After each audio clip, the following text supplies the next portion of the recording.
तर बघा विद्यार्थी मित्रांनो, या ठिकाणी एक एक्झाम्पल दिलेलं आहे सरासरीवर.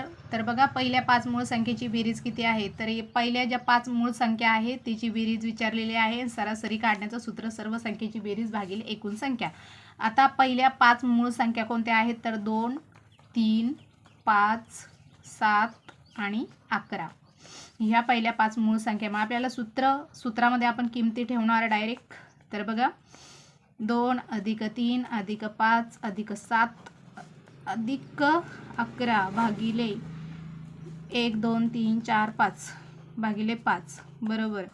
तर बघा 11 आणि 7 18 होतात. 18 आणि 2 20 होते. 20 आणि 5 25 26 27 28. तर या ठिकाणी आपल्याला 28 भागिले 5 लिहायचे. तर बघा या ठिकाणी 5 5 25 3 राहिले 5 सक 30. तर बघा या ठिकाणी 5.6 आन्सर आलेला आहे.